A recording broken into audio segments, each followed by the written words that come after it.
Welcome to Bluegrass Brooklyn, our podcast all about the music we love, straight from the Bluegrass borough of Brooklyn, New York.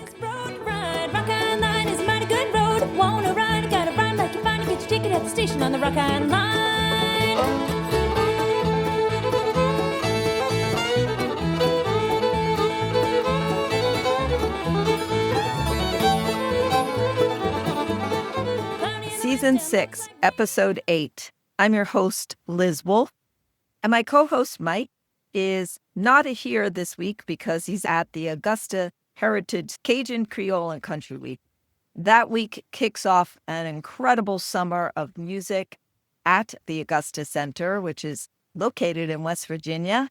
And today's episode, which is with Jen Larson, actually she talks a lot about Augusta because she is involved with the Augusta Bluegrass Week, which happens August 3rd through 7th.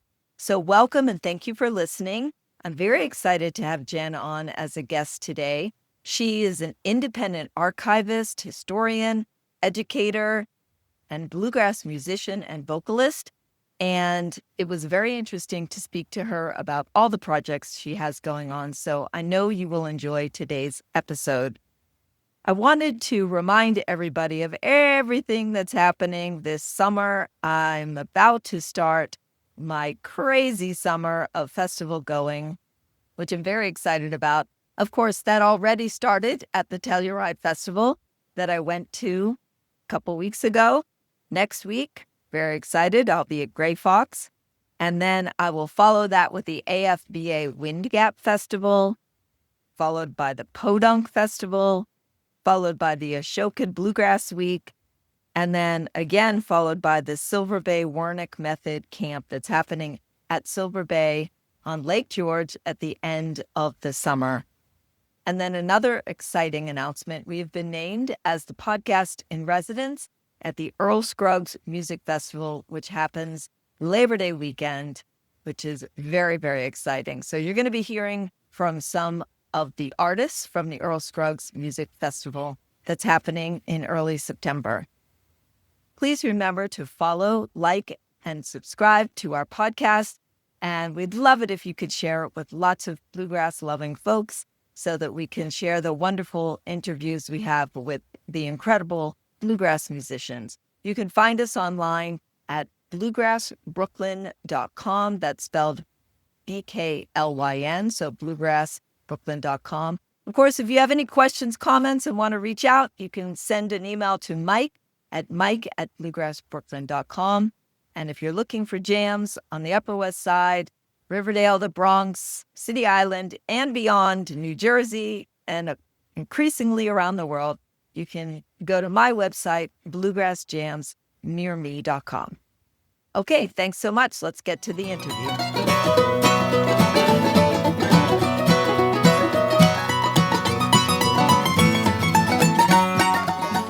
Well, hello and welcome to Jen Larson.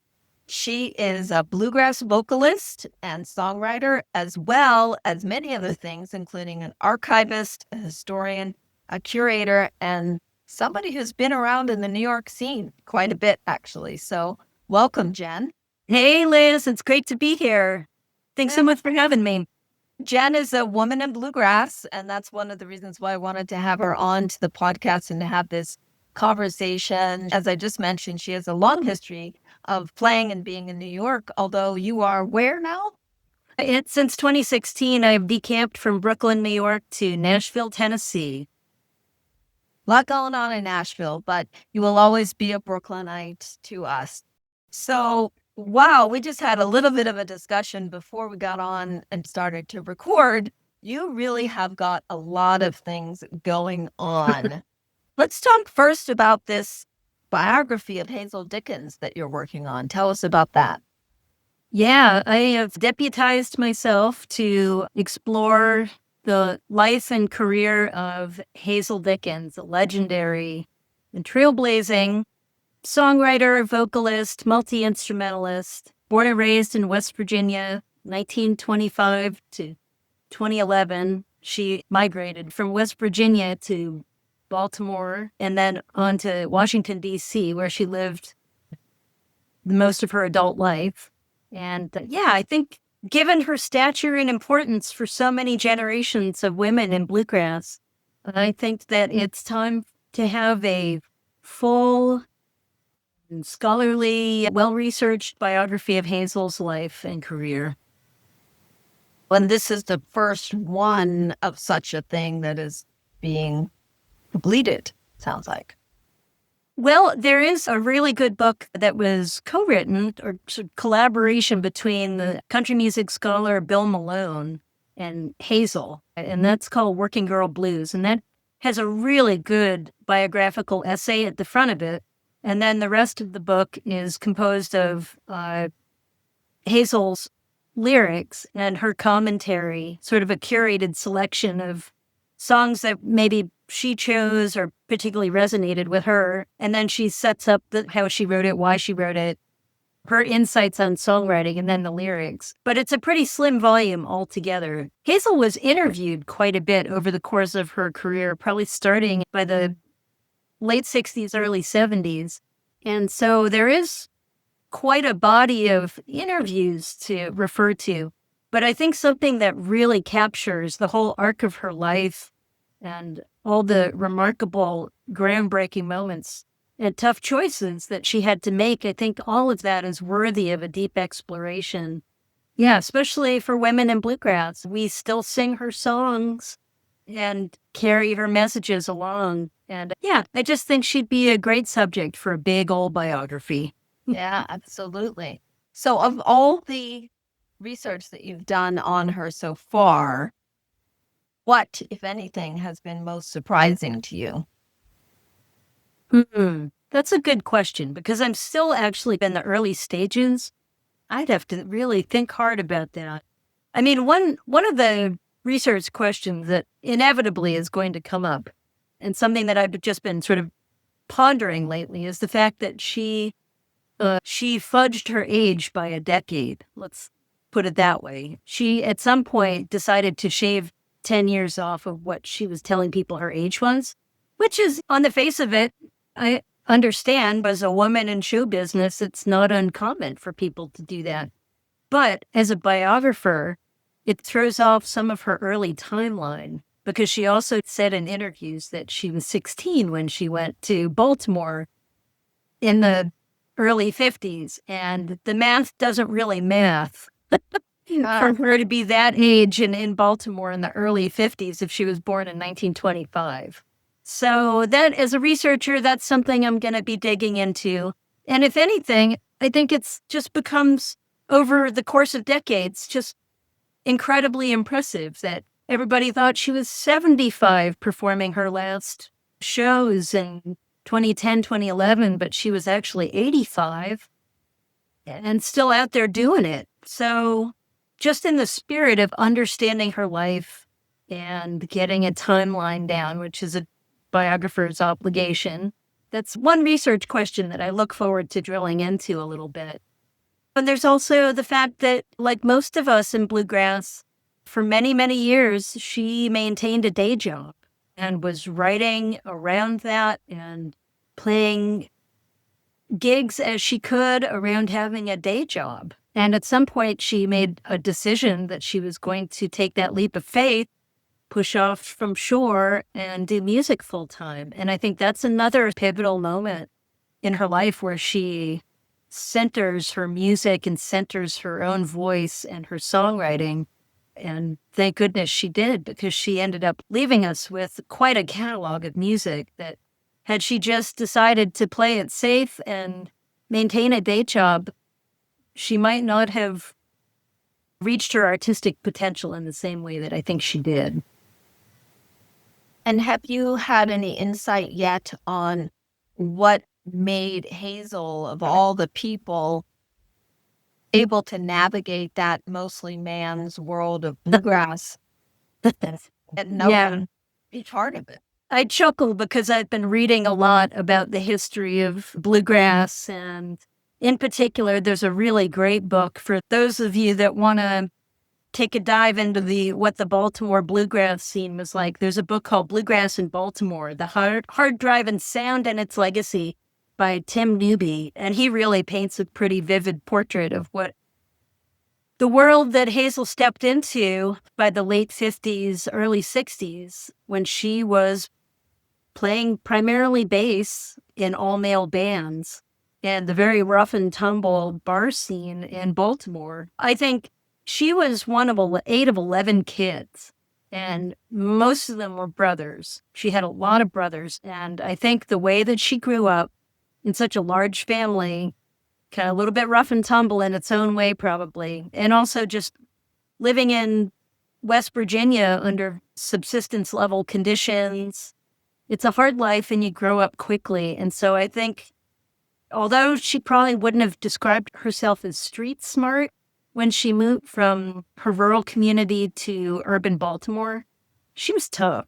I think she was tough, and she had already been forged in a very compelling fire of her childhood. So I think that equipped her quite nicely to deal with the onslaught of good old boys that she worked with and sometimes had to work around to build her career.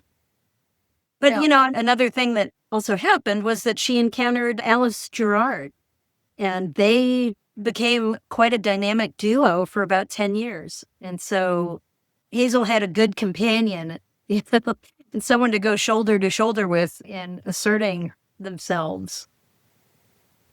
I interviewed Alice Gerrard, and so there was quite a bit of story around that, of course. I didn't want it only to be about Hazel. But something that you said sparked a thought, which is she played mostly bass, and it just goes to show you that you always need a bass player. Oh, yeah. Probably one of the reasons why she went, hey, who's going to play the bass tonight? Oh, let's get Hazel in there to play it, right? Because you always need that bass player. Yeah, that's a good utility job. But, it comes with a lot of responsibility and lugging a giant instrument around. And Hazel was not a large person, so the bass was much, much bigger than her. But she chose wisely, and she was in demand, and she played a lot and really cut her teeth in that Baltimore bar scene before she was even fronting her own bands down the road. So you've had your own journey in bluegrass as a singer and a songwriter, and you've done some fun projects, one of which was with Michael Daves, who was, of course, also a friend of our show. So tell us a bit about that. Yeah. In 2014, I had the good fortune of recording an EP that Michael produced and also played on called Burning House. And that is one of my original songs. I wrote the title track for that. And we recorded it in the beautiful upper hall of Old First Church. And maybe Michael has mentioned that on your podcast. He does some of his recording there as well. It's a beautiful space for acoustic music. And Michael stepped up to the plate, and he's a really good friend and somebody I adore singing with and collaborating with whenever we get the opportunity. So it was a real honor to have him produce this project for me. And it was a selection of songs that I had wanted to do but didn't really have an outlet for, and some songs that I had recorded with the band that I was previously in called Straight Drive. Some things that we didn't get around to doing that I thought were strong enough to be represented. And Michael really set me up so beautifully with a A-list team of musicians, including Andy Statman, Paul Coert, Noam Pikelny, and then Michael played on it too, and he's fantastic. But then I also brought in some old bandmates, including Terry McGill, who's one of the great banjo players in the Northeast, and I'm proud to call him a good buddy. And Ron Feinberg, who is a great fiddler who lives out on Long Island and now plays in a band called the Feinberg Brothers, which is fronted by his sons, Rourke and Patrick. And Larry Cook was also on. Larry Cook being formerly of Brooklyn, now playing with Bronwyn Keith Hines in her band. And he moved to Nashville a few years ago, and his career has taken off. So that's great. So I had this really incredible lineup of musicians. And I'm very proud of that recording. I encourage people to go find it. It's on streaming platforms, and outlets. I even have a few CDs still left over. Yeah, there we go. Who doesn't have one of those? Yeah. And before that, in 2005, I recorded a full-length EP with the band that I had mentioned earlier, Straight Drive. And that's a band that played in Terry. I was the band leader for that. And I played in that band for about 10 years. And I also wrote the title track. It's called I'll Take a Page from Your Book. Love it. You have so many interests, talents, skills, things pulling you in so many directions. You're the artistic advisor of the Augusta Heritage Center's Bluegrass Week Music Camp. You on the board of the Bluegrass Museum. You are probably 6 other things. So where does being a musician fit into that incredibly busy world, which is music related, but not specifically performing? That's a really good question. Music for me has been an interesting journey and a bit of a surprise at every step of the way. I came to playing bluegrass and essentially being self-taught, I think the mid to late 90s, I bought myself a guitar around the time of my 30th birthday, thinking, well, I guess I'm not going to get a piano anytime soon. And being itinerant in New York and moving from apartment to apartment, and also wanting to have a musical outlet, I just started to teach myself 3-chord songs and realized, like, hey, I think I might have an aptitude for country music, particularly sort of like early-ish country music. And then also I was really attracted to bluegrass. A few years into it, I stumbled into the jam scene in New York. And that's where I really found my tribe and learned songs.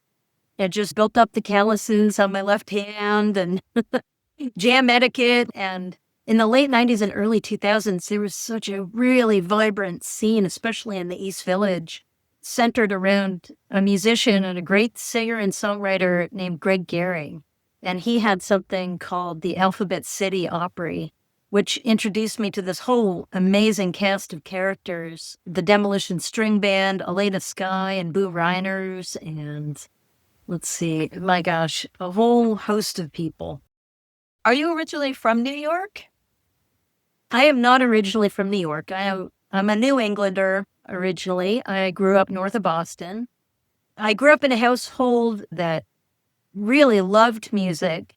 My dad played a little bit of clarinet and piano, but mostly we had a great record collection. My parents both loved big band and swing music and jazz.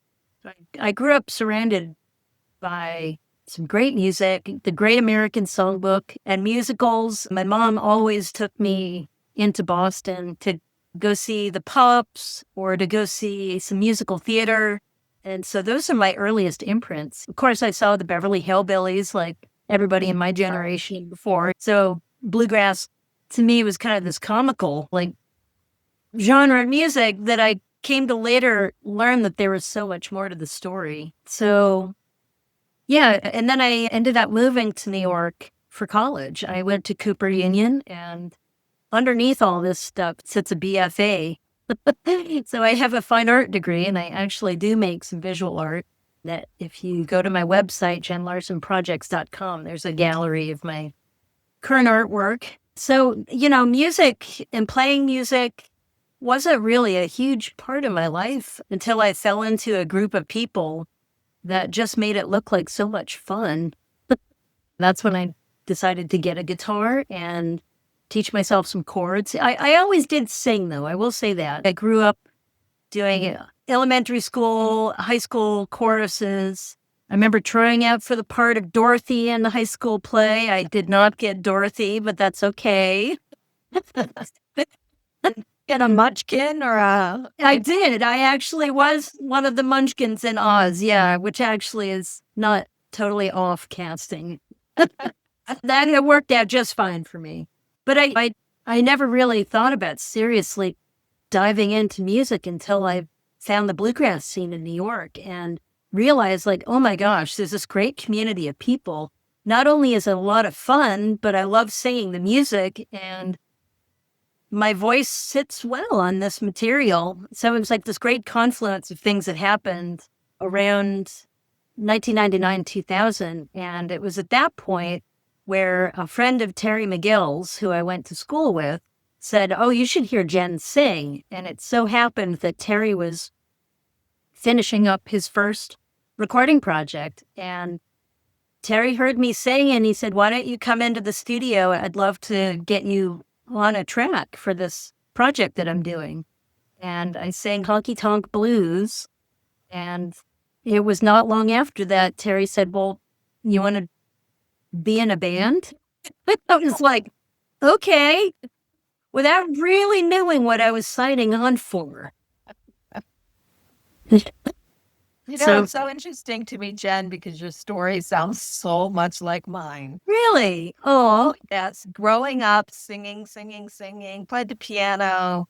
mm, The way you described it, falling in with a group of really great people, always being a singer, always wanting to participate and picking up the guitar later in life, later along the way, and singing in all the choruses and everything. And I think for me, I'm curious how it was for you. As a New Yorker, we have dreams. And I don't mean dreams like dreams. I mean, like when I dream at night, it's a real New York type of dream to discover a room in your apartment that you didn't. yeah.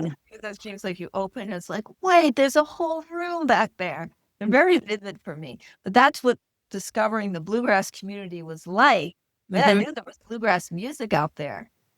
But wait, you all get together multiple times a week, play music together and have a good time and make really good friends.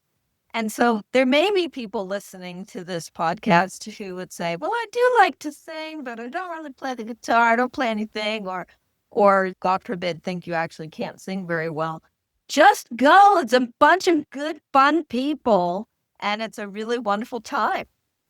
I 100% agree with that. And another facet of what I really enjoy doing is getting into education and community building. And I think that ties in with, I have taught at the Augusta Heritage Center's Bluegrass Week with Joe Newberry, who is just also an incredible performer and songwriter and educator in his own right.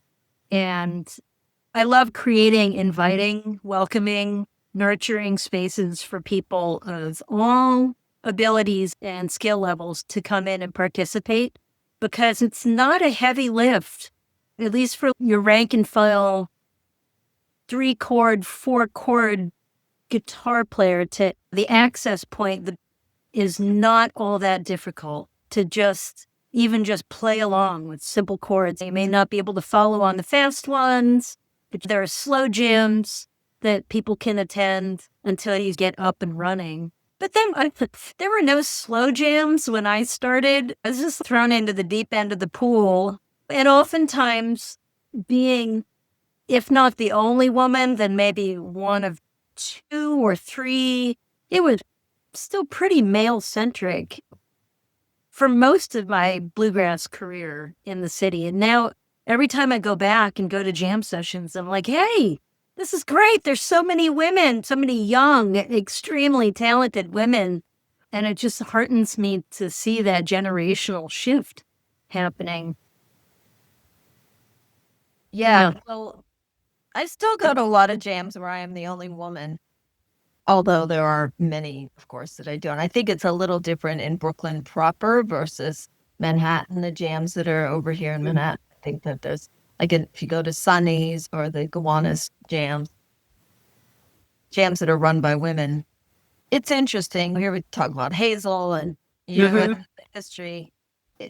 There's a lot of men, so definitely encouraging the women out there to come out, because you won't get any better sitting in your house. Yes, it's very true. Tell us about your position on the board at the Bluegrass Museum. Sure, yeah. I am well into my term of being on the board of trustees at the museum, and I'm primarily there to weigh in and support their efforts for collections management and collections development, which I have a firm commitment to. I want to see the history of bluegrass represented and taken care of and preserved for future generations. So yeah, as a board member, I'm part of a great team of people that help to support and amplify the museum's mission of educational programming, and they've done some really incredible exhibits. There's a wonderful curator there right now named Carly Smith, and the museum is currently led by Adam Engelhart. And it's been a real honor to be in the room and help support the work, the amazing work they're doing. I've not yet been to the museum. Come to Owensboro. It's a beautiful museum. It's really a gorgeous contemporary building that's full of history. They just closed a huge Jerry Garcia exhibit, which is an interesting story that hasn't really been talked about so much, about his early years as a bluegrasser and banjo player, and how that sort of informed what he did in the Grateful Dead ultimately in some ways. So yeah, they definitely have an ambitious exhibition program. They have a beautiful theater, the Woodward Theater, that's there, and great concert series. It's about a 2-hour, very easy drive from Nashville. Honestly, the time goes by very quickly. It's a very simple, straightforward drive to get up to Owensboro, Kentucky. Yeah, so I would welcome people to check it out. But you also mentioned something that sparked an interest for me. We were talking a bit about some New York-based musicians, one of whom is Kenny Kosick, and you said he's doing an oral history with a project with the museum. So that sounds so interesting to me, and I would love to listen to them. Is there a way to listen to them online? Yes, the museum has partnered with the University of Kentucky. So if you go onto their library website, you can find, I'm not sure if every last interview is on there, but they do have a pretty extensive interview library. So you can listen, you can stream it online. Because I'm always listening to things in the morning as I make my coffee and do things, or if I'm driving long distances and things. It's really great to listen to those. So that sounds like a real treasure. Thank you for sharing Absolutely. that information. Yeah. And on top of everything else, you're the artistic advisor for the Bluegrass Week Music Camp at the Augusta Heritage Center. And I'm curious, how did you come to be involved with that? Sure. Well, it's a really great cultural center, and they offer a huge variety of music and cultural and craft programming for adults and kids. And I had been attending the Bluegrass Week Music Camp as a camper, working on guitar or songwriting. And in 2019, I took Joe Newberry's songwriting class and had an amazing time in that class. And Joe, by the end of the week, had said, "Hey, have you ever considered maybe being on staff here for the vocals?"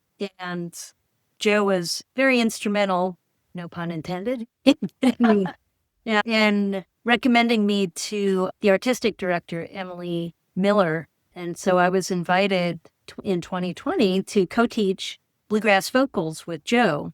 One interesting fun fact about that, or not so fun, but challenging but interesting introduction into teaching, was that happened to be the year of COVID. And so Augusta did not meet in person. So it was the first time they ever ran the camp virtually. That was a whole big adventure of planning. Basically, I think it was 4 days of curriculum for online teaching. So that was tough because bluegrass is one of those forms of music that is so orally transmitted, in the sense that you learn it. I call it the monkey see, monkey do school of music. Like that some of the magic of learning bluegrass is when you get to hand it, sitting nose to nose, you can hand it off to the next person and work in things in real time. And so it was that online curriculum was a lot of presentations and talking about, and I'm a big believer in getting people singing right out of the gate. Nobody wants to hear a lecture. I mean, sure, there's a time and place, and I'm a big old academic, so I do appreciate when people tell me about history. But if you go to a music camp, the whole goal of that is to sing. People don't want to just sit there holding their instruments, listening to singers Which talk about happens a lot, singing. by the way. Yeah. I'm a stickler on that one. I'm really like, let's roll up our sleeves right out of the gate and come here and do what we all want to do. But that first year did present a bit of a challenge for both Joe and me, but I was invited back subsequently to teach in person, and that was great. Because I think nothing beats sitting in a room of people when you get to work together in real time and you get to hear each other and interact. And that's what makes the whole community hum and sing. And so my involvement with the Augusta Heritage Center really started out as I went from student to teacher. And then I was ultimately invited back to be the artistic advisor, which is a huge honor. Yes. Honey, is it okay if I go to the Augusta Bluegrass? It's a good time. Yeah, I've heard some wonderful things. They also have a whole singing week, don't they? They do. Yep. The week before ours is vocal week. Yeah. You would probably really enjoy that, Liz. Yeah. Because there might be some bluegrass sprinkled in there. Melody Walker is actually teaching vocals this year, and she is just a powerhouse. And she covers bluegrass terrain pretty well and is a fabulous singer and performer just all around. So, yeah, but vocal week will be happening, and then bluegrass week is August 4th through 7th, if anyone's out there listening and interested to check it out. Well, we do have listeners from all over the country, so anybody in that region, definitely recommend. So I feel so full from all of the information that you have given us, a really wonderful connection. We do have some plans to get Jen back on to discuss more about the history of bluegrass in New York. That's in the works. So whoever is listening to this right now, she's just a fount, being that archivist and historian, curator. So thank you so much for all of what you've shared so far, and we look forward to doing more together. Oh, Liz, thank you so much for having me. I'm a big fan of your podcast. Happy to tune in, and to be a part of this is really special. So thank you so much for having me. Just watch it burn. Well, I just loved speaking with Jen Larson. She's an incredible fount of knowledge and information. She knows so much and she's doing so much. I love that she is really putting her heart into documenting Hazel Dickens' life. That's a project that's long been overlooked, I think. The other thing that was surprising to me about speaking with her that I didn't realize is how similar our musical journeys were. I also sang a lot as a child, also came to playing the guitar and coming to bluegrass later in life, and all of the interests and ways in which she's engaging with the community. It was so reflective of my own journey, and I really appreciated that about speaking with her.